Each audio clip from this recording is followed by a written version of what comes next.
Bismillahirrahmanirrahim. Assalamualaikum warahmatullahi wabarakatuh. Selamat pagi anak-anak. Bagaimana kabarnya? Ibu harap semoga kalian selalu berada dalam keadaan sehat walafiat ya. Tak lupa ibu tetap mengingatkan kalian untuk menjaga kebersihan selalu, terutamanya dalam masa pandemi ini. Jagalah selalu kebersihan kalian dengan cara membersihkan tangan dan juga membersihkan diri kalian selepas beraktivitas ya. Oke, sebelum ibu memulai materi kita hari ini, perkenalkan kembali Ibu Lydia Kencana Putri, Ibu sebagai guru mata pelajaran Pendidikan Pancasila dan Kewarganegaraan atau PKN. Nah, di sini Ibu akan menjelaskan materi yang sudah ibu jelaskan sebelumnya. Jadi ini adalah pengulasan kembali ya. Materi yang ibu sampaikan hari ini adalah materi tentang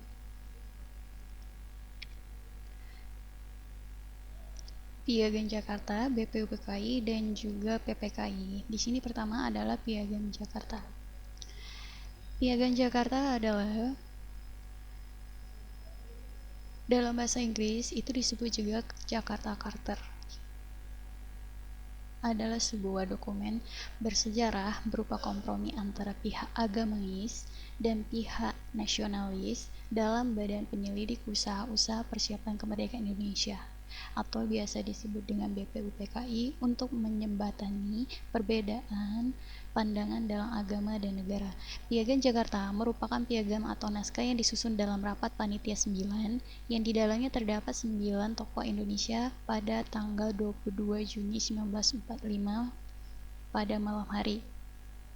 Oke, untuk 9 tokoh yang berada dalam Panitia 9 sudah pernah Ibu jelaskan di materi bab pertama yang sebelumnya ya nak. Boleh kalian lihat kembali siapa saja anggota Panitia 9 tersebut. Piagam Jakarta berisi garis-garis pemberontakan melawan imperialisme, kapitalisme, dan fasisme, atau semangat perjuangan bangsa Indonesia melawan imperialisme, kapitalisme, dan fasisme, serta memulai dasar pembentukan negara Republik Indonesia. Piagam Jakarta lebih tua dari Piagam Perdamaian San Francisco pada tanggal 26 Juni 1945 dan kapitulasi Tokyo pada tanggal 15 Agustus 1945. Itu merupakan sumber berdaulat yang memancarkan proklamasi kemerdekaan dan konstitusi Republik Indonesia. Pada saat penyusunan Undang-Undang Dasar pada sidang kedua BPUPKI, Piagam Jakarta dijadikan mukadimah atau yang disebut dengan preambul dalam bahasa Belanda yang berarti pembukaan. Selanjutnya adalah pengesahan Undang-Undang Dasar 1945 pada tanggal 18 Agustus 1945 oleh PPKI. Istilah mukadimah diubah menjadi pembukaan Undang-Undang Dasar. Butir pertama yang berisi kewajiban menjalankan syariat Islam bagi pemeluknya diganti menjadi ketuhanan yang Maha Esa oleh Dr. Andes Muhammad Hatta atas usulan Al-Maramis setelah berkonsultasi dengan Tengku Muhammad Hasan, Kasman Singodimojo, dan Ki Bagus Hadikusumo.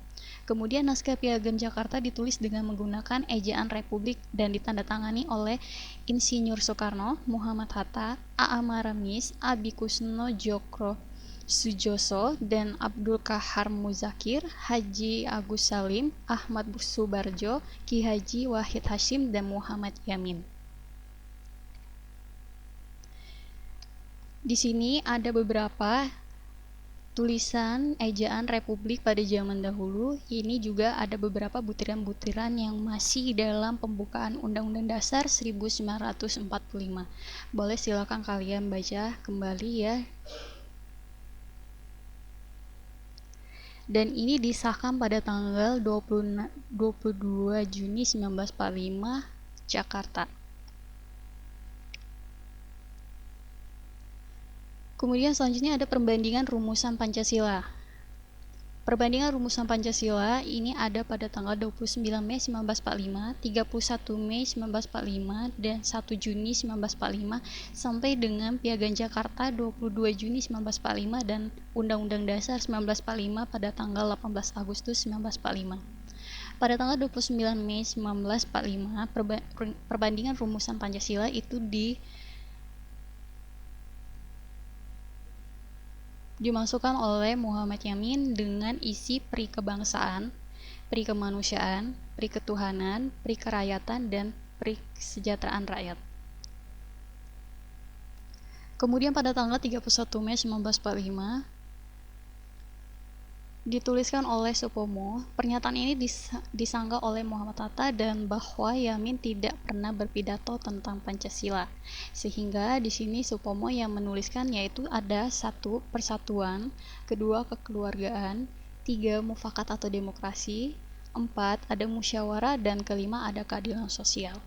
Pada tanggal 1 Juni 1945 itu oleh Soekarno berisi tentang kebangsaan Indonesia, 2. Internasionalisme atau peri kemanusiaan, 3. Mufakat atau demokrasi, 4. Kesejahteraan rakyat, dan 5. Ketuhanan Yang Maha Esa.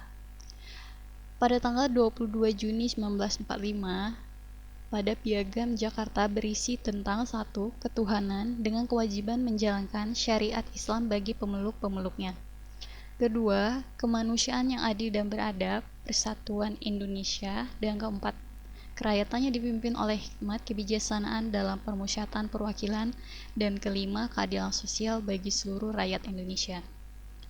Pada tanggal 18 Agustus 1945 terdapat dalam Undang-Undang Dasar 1945 di alinea keempat itu 1. Ketuhanan Yang Maha Esa, 2. Kemanusiaan yang adil dan beradab, 3. Persatuan Indonesia, 4. Kerakyatan yang dipimpin oleh hikmat kebijaksanaan dalam permusyawatan perwakilan, dan 5. Keadilan sosial bagi seluruh rakyat Indonesia. Selanjutnya tentang Badan Penyelidikan Usaha-Usaha Persiapan Kemerdekaan atau biasa disebut dengan BPUPKI. Pada awal persiapan kemerdekaan oleh BPUPKI, kekalahan Jepang dalam Perang Pasifik semakin jelas. Perdana Menteri Jepang Jenderal Kuniaki Koiso pada tanggal 7 September 1944 mengumumkan bahwa Indonesia akan dimerdekakan kelak. Sesudah tercapai kemenangan akhir dalam Perang Asia Timur Raya, dengan cara itu Jepang berharap tentara sekutu akan disambut oleh rakyat Indonesia sebagai penyerbu negara mereka. Sehingga pada tanggal 1 Maret 1945 pimpinan pemerintah penduduk militer Jepang di Jawa, Jenderal Kumakichi Harada, mengumumkan dibentuknya suatu badan khusus yang bertugas menyelidiki usaha-usaha persiapan kemerdekaan Indonesia yang dinamakan BPUPKI atau dalam bahasa Jepangnya Dokuritsu Junbi Chosakai. Pembentukan BPUPKI juga untuk menyelidiki, mempelajari, dan mempersiapkan hal-hal penting lainnya yang terkait dengan masalah tata pemerintahan guna mendirikan suatu negara Indonesia yang merdeka. Pendirian badan ini sudah diumumkan oleh Kumakichi Harada pada tanggal 1 Maret 1945, tetapi badan ini baru benar-benar diresmikan pada tanggal 29 April 1945, bertepatan dengan hari ulang tahunnya Kaisar Hirohito. Badan ini dibentuk sebagai upaya mendapatkan dukungan dari bangsa Indonesia dengan menjanjikan bahwa Jepang akan membantu proses kemerdekaan Indonesia. BPUPKI beranggotakan 67 orang yang diketuai oleh Dr. Kanjeng Raden Tumenggung, KRT Rajiman Widyo Diningrat, dengan wakil ketua yaitu Ichi Bangase Yoshio, yaitu orang dari Jepang, dan Raden Panji Suroso. Tugas dari BPUPKI sendiri adalah mempelajari dan menyelidiki hal-hal yang berkaitan dengan aspek-aspek politik, ekonomi, tata pemerintahan, dan hal-hal yang diperlukan dalam usaha pembentukan negara Indonesia yang merdeka.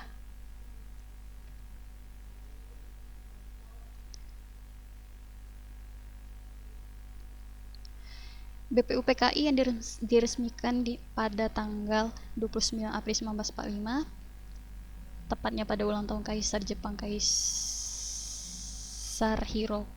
Hito Dr. Kanjeng Raden Tumenggung atau KRT Rajiman Midyo Diningrat.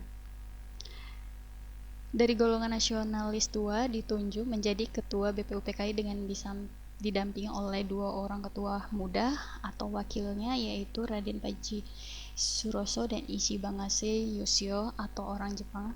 Kemudian selain menjadi ketua muda, Raden Panji Suroso juga diangkat sebagai kepala kantor tata usaha BPUPKI atau semacam sekretariat, dan dibantu oleh Masuda Toyohiko dan Mr. Abdul Ghaffar Pringgodigdo. BPUPKI sendiri beranggotakan 67 orang yang tadi terdiri dari 60 anggota aktiva,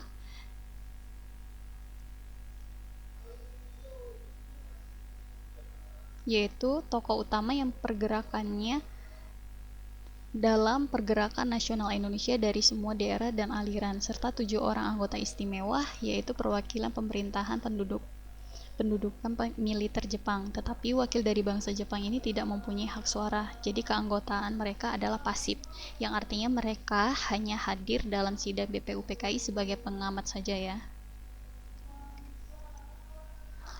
Selama BPUPKI berdiri, telah diadakan 2 kali masa persidangan resmi BPUPKI, dan juga adanya pertemuan-pertemuan yang tak resmi oleh panitia kecil di bawah BPUPKI, yaitu adalah sebagai berikut. Yang pertama itu sidang resmi pertama persidangan pada BPUPKI, yaitu pada tanggal 29 Mei sampai dengan 1 Juni 1945. Nah, pada tanggal 28 Mei 1945 diadakan terlebih dahulu upacara pelantikan dan sekaligus seremonial pembukaan masa persidangan BPUPKI.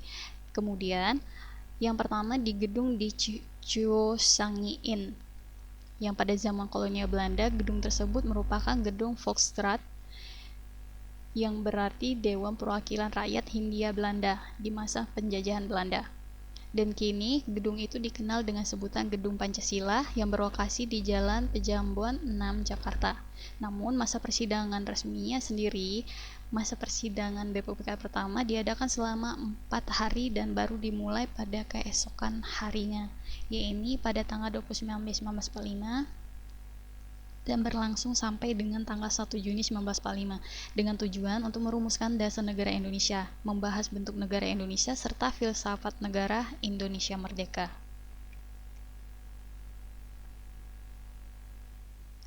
Upacara pelantikan dan seremonial pembukaan masa persidangan BPUPKI yang pertama ini dihadirkan oleh seluruh anggota BPUPKI dan juga dua orang besar militer Jepang, yaitu Panglima Tentara Wilayah ke-7 Jenderal Izagaki yang menguasai Jawa, serta Panglima Tentara Wilayah ke-16 yaitu Jenderal Yuichiro Nagano. Namun untuk selanjutnya pada masa persidangan resminya itu sendiri yang berlangsung selama 4 hari hanya dihadiri oleh seluruh anggota BPUPKI. Sebelumnya agenda sidang diawali dengan pembahasan pandangan mengenai bentuk negara Indonesia, yang ini disepakati oleh Negara Kesatuan Republik Indonesia atau NKRI. Kemudian agenda sidang dilanjutkan dengan merumuskan konstitusi Negara Kesatuan Republik Indonesia. Untuk hal ini, BPUPKI harus merumuskan dasar negara Republik Indonesia terlebih dahulu yang akan menjiwai isi dari Undang-Undang Dasar Negara Kesatuan Republik Indonesia itu sendiri. Sebab Undang-Undang Dasar adalah merupakan Konstitusi Negara Kesatuan Republik Indonesia. Guna mendapatkan rumusan dasar negara Republik Indonesia yang benar-benar tepat, maka agenda acara dalam masa persidangan BPUPKI yang pertama ini adalah mendengarkan pidato dari 3 orang tokoh utama pergerakan nasional Indonesia yang mengajukan pendapatnya tentang dasar negara Republik Indonesia itu, yaitu sebagai berikut. Sidang tanggal 29 Mei 1945, Mr. Profesor Muhammad Yamin Esa berpidato mengemukakan gagasan mengenai rumusan 5 dasar negara Republik Indonesia, yaitu 1. Peri kebangsaan, 2. Peri kemanusiaan, 3. Peri ketuhanan, 4. Peri kerakyatan, dan 5. Kesejahteraan rakyat. Yang kedua itu sidang tanggal 31 Mei 1945, Profesor Mr. Dr. Sutomo berpidato mengemukakan gagasan mengenai rumusan 5 prinsip dasar negara Republik Indonesia yang beliau namakan Dasar Negara Indonesia Merdeka, yaitu 1. Persatuan, 2. Kekeluargaan, 3. Keseimbangan, 3. Keseimbangan lahir batin, 4. Musyawarah, dan 5. Keadilan sosial. Yang ketiga itu ada sidang tanggal 1 Juni 1945, Insinyur Soekarno berpidato mengemukakan gagasan mengenai rumusan 5 sila dasar negara Republik Indonesia yang beliau namakan Pancasila, yaitu 1. Kebangsaan Indonesia, 2. Internasionalisme dan perikemanusiaan, 3. Mufakat atau demokrasi, dan 4. Kesejahteraan sosial, dan 5. Ketuhanan yang Maha Esa. Dari gagasan yang telah dirumuskan 5 dasar negara Republik Indonesia dikemukakan oleh Insinyur Soekarno tersebut dikenal dengan istilah Pancasila. Masih menurut beliau, bila mana diperlukan gagasan mengenai rumusan Pancasila ini dapat diperas menjadi trisila, yaitu 3 sila, 1. Sosionasionalisme, 2. Sosiodemokrasi, dan 3. Ketuhanan yang berkebudayaan. Bahkan masih menurut Insinyur Soekarno lagi, trisila itu hendak diproses kembali dinamakan menjadi ekasila atau satu sila, yaitu merupakan sila gotong royong. Nah, ini merupakan upaya dari Bung Karno dalam menjelaskan bahwa konsep gagasan mengenai rumusan dasar negara Republik Indonesia yang dibawakannya tersebut adalah berada dalam kerangka satu kesatuan yang tak terpisahkan satu dengan lainnya. Masa persidangan BPUPKI yang pertama ini dikenang dengan sebutan detik-detik lahirnya Pancasila, yaitu pada tanggal 1 Juni ditetapkan dan diperingati sebagai hari lahirnya Pancasila.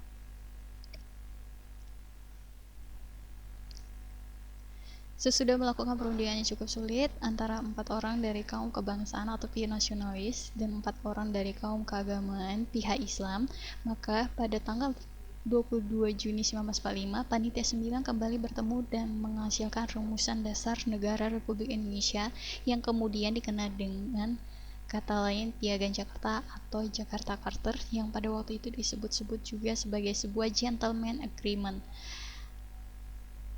Setelah itu, sebagai Ketua Panitia 9, Insinyur Soekarno melaporkan hasil kerja panitia kecil yang dipimpinnya sebagai anggota BPUPKI berupa dokumen rancangan asas dan tujuan Indonesia Merdeka yang disebut dengan Piagam Jakarta. Kemudian, dokumen tersebut Dasar Negara Republik Indonesia adalah sebagai berikut. 1. Ketuhanan dengan kewajiban menjalankan syariat Islam sebagai pemeluk-pemeluknya. 2. Kemanusiaan yang adil dan beradab. 3. Persatuan Indonesia. 4. Kerakyatan yang dipimpin oleh hikmat kebijaksanaan dalam permusyawatan perwakilan. Dan 5. Keadilan sosial bagi seluruh rakyat Indonesia. Nah, dari rancangan tersebut bisa dimatangkan dalam masa persidangan BPUPKI yang kedua ya, dan diselenggarakan mulai tanggal 10 Juli 1945, dan di antara dua masa persidangan resmi tersebut berlangsung pula persidangan tak resmi yang dihadiri 38 orang anggota BPUPKI. Nah, persidangan tak resmi ini dipimpin oleh Bung Karno yang membahas tentang pembukaan rancangan pembukaan dalam bahasa Belanda itu Preambel, dan berarti Undang-Undang Dasar 1945, yang kemudian dilanjutkan pembahasannya pada masa persidangan BPUPKI pada tanggal 10 Juli sampai dengan 17 Juli 1945.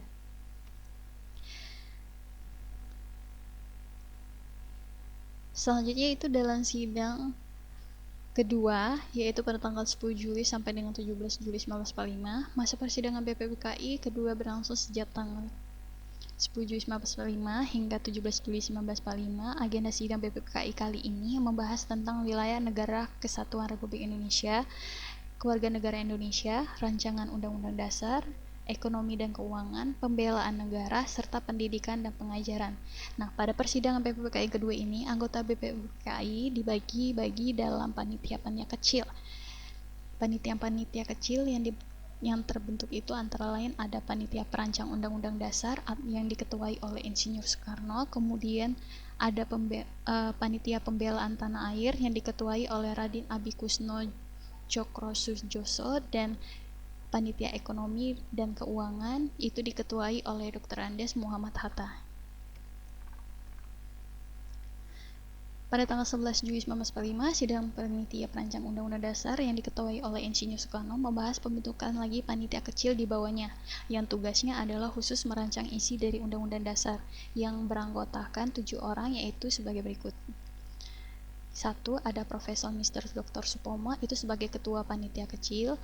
Kedua, itu Mr. KRMT Wongsonegoro atau anggota. Kemudian ada 3, ada Mr. Raden Ahmad Subarjo Jojo Adi Surjo, itu sebagai anggota.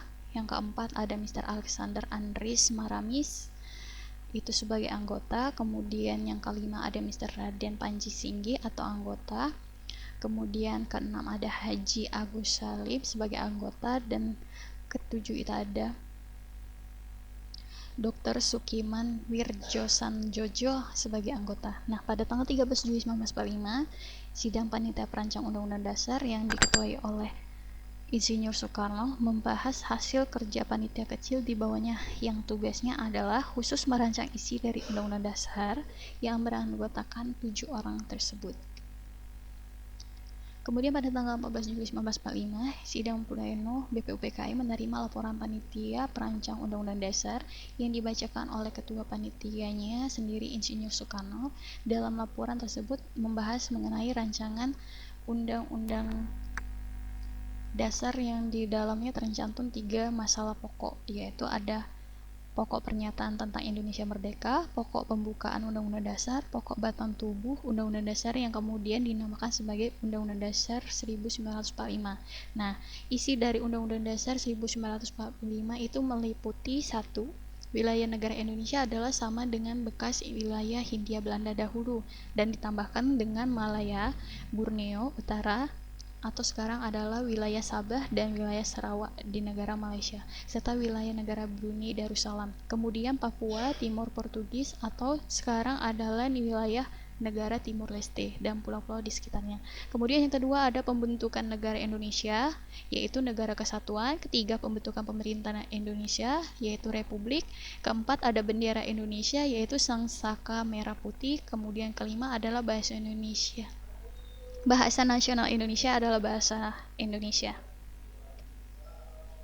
Oke, dari konsep proklamasi kemerdekaan negara Indonesia baru direncanakannya akan disusun dengan mengambil 3 alinea pertama Piagam Jakarta, sedangkan konsep Undang-Undang Dasar hampir seluruhnya diambil dari alinea keempat Piagam Jakarta. Sementara itu, perdebatan tersebut terus berlanjut di antara peserta sidang BPUPKI mengenai penerapan aturan Islam, syariat Islam dalam negara Indonesia baru. Piagam Jakarta atau Jakarta Charter pada akhirnya disetujui dengan urutan dan redaksional yang sedikit berbeda. Selanjutnya kita akan membahas tentang Panitia Persiapan Kemerdekaan Indonesia atau PPKI. Persidangan resmi PPKI pada tanggal 18 Agustus 1945. Pada tanggal 7 Agustus 1945 PPKI dibubarkan karena dianggap telah dapat menyelesaikan tugasnya dengan baik, yaitu menyusun rancangan Undang-Undang Dasar bagi negara Indonesia Merdeka dan digantikan dengan dibentuknya Panitia Persiapan Kemerdekaan Indonesia atau disebut dengan PPKI, atau dalam bahasa Jepangnya yaitu Dokuritsu Jumbi Inkai, dengan Insinyur Soekarno sebagai ketuanya. Tugas PPKI ini yang pertama adalah meresmikan pembukaan atau bahasa Belandanya itu ya Primbol, serta batang tubuh Undang-Undang Dasar 1945. Tugasnya kedua adalah melanjutkan hasil kerja BPUPKI, yaitu mempersiapkan pemindahan kekuasaan dari pihak pemerintah penduduk militer Jepang kepada bangsa Indonesia dan mempersiapkan segala sesuatu yang menyangkut masalah ketatanegaraan bagi negara Indonesia yang baru. Anggota PPKI sendiri itu terdiri dari 21 orang tokoh utama pergerakan nasional Indonesia sebagai upaya untuk mencerminkan perwakilan dari berbagai etnis di wilayah Hindia Belanda, terdiri dari 12 asal Jawa, 3 orang asal Sumatera, 3 orang asal Sulawesi, 1 orang asal Kalimantan, dan 1 orang asal Sunda Kecil atau Nusa Tenggara, kemudian 1 orang asal Maluku, dan 1 orang asal etnis Tionghoa. PPKI ini diketuai oleh Insinyur Soekarno dan sebagai wakilnya adalah Dr. Andes Muhammad Hatta. Sedangkan sebagai penasihatnya ditunjuk Mr. Raden Ahmad Subarjo Jojo Adi Surjo. Kemudian anggota PPKI ditambah lagi sebanyak 6 orang, yaitu Wiranata Kusuma, Ki Hajar Dewantara, Mr. Kasman Sungodimejo, Muhammad Ibnu Sayuti Malik, Iwa Kusuma Sumantri, dan Mr. Raden Ahmad Subarjo Jojo Adi Surjo. Secara simbolis, PPKI dilantik oleh Jenderal Terauchi pada tanggal 9 Agustus 1945 dengan mendatangkan Insinyur Soekarno, Dr. Andes Muhammad Hatta, dan Dr. Kanjeng Raden Temenggung atau KRT Rajiman Widyodiningrat ke kota Ho Chi Minh atau dalam bahasa Vietnam Tampo Ho Chi Minh, dahulu bernama Saigon, adalah kota terbesar di negara Vietnam dan terletak di dekat delta Sungai Mekong. Sementara itu dalam sidang PPKI pada tanggal 18 Agustus 1945, dalam hitungan kurang dari 15 menit telah terjadi kesepakatan dan kompromi atas lobby-lobby politik dari pihak kaum keagamaan yang beragama non-muslim serta pihak kaum keagamaan yang menganut ajaran kebatinan yang kemudian diikuti oleh pihak kaum kebangsaan atau pihak nasionalis guna melunakkan hati pihak tokoh-tokoh kaum keagamaan yang beragama Islam guna dihapuskan 7 kata dalam Piagam Jakarta atau Jakarta Charter. Setelah itu, Dr. Andes Muhammad Hatta masuk ke dalam ruangan sidang PPKI dan membacakan 4 perubahan dari hasil kesepakatan dan kompromi atas lobby-lobby politik tersebut. Hasil perubahan yang kemudian disepakati sebagai pembukaan atau bahasa Belandanya primbol. Nah, dan batang tubuh Undang-Undang Dasar 1945 yang saat ini biasa disebut dengan hanya Undang-Undang Dasar 1945 adalah yang pertama ada tentang mukadimah yang berasal dari bahasa Arab. Mukadimah diganti dengan kata pembukaan. Kemudian yang kedua itu ada anak kalimat Piagam Jakarta yang menjadi pembukaan Undang-Undang Dasar 1945 diganti dengan negara berdasar atas ketuhanan yang Maha Esa. Yang ketiga ada kalimat yang menyebutkan presiden ialah orang Indonesia asli dan beragama Islam seperti tertulis dalam pasal 6 ayat 1 diganti dengan mencoret kata-kata dan beragama Islam. Yang keempat adalah terkait perubahan poin kedua, maka tercantum dalam pasal 29 ayat 1 dari yang semula berbunyi negara berdasarkan atas ketuhanan dan kewajiban menjalankan syariat bagi pemeluk-pemeluknya diganti menjadi bunyi negara berdasarkan atas ketuhanan yang Maha Esa. Oke, mungkin sekian materi kita untuk hari ini. Ini adalah beberapa penjelasan yang Ibu tambahkan lagi dari yang telah Ibu jelaskan sebelumnya ya. Semoga ini bisa bermanfaat dan jika memang ada yang belum dimengerti, tolong ditanyakan kembali kepada Ibu ya. Dan kemudian untuk soal tugas itu silakan nanti akan dibagikan di grup kalian masing-masing. Silakan kalian aktif di grup masing-masing dan Ibu harap untuk kalian yang belum mengumpulkan tugas-tugas kalian silakan kalian kumpul karena ini adalah minggu terakhir untuk kita penilaian sebelum mid semester atau penilaian tengah semester ya PTS. Kemudian untuk yang belum mengumpul itu segera aktif kembali di grup-grup mata pelajaran kalian dan grup-grup kelas kaliannya, jadi jangan sampai ketinggalan info kembali. Oke. Sekian materi yang Ibu sampaikan. Tetap Ibu ingatkan, tetap jaga kesehatan kalian, jangan sampai kalian menghindari peraturan protokol COVID kita. Tetap ikuti peraturan protokol COVID kita ya. Oke. Apabila ada kata-kata yang salah dalam penyampaian materi ini, Ibu mohon ampun. Ibu mohon maaf. Kepada Allah Ibu mohon ampun. Terima kasih. Wabillahi taufiq wal hidayah. Wassalamualaikum warahmatullahi wabarakatuh.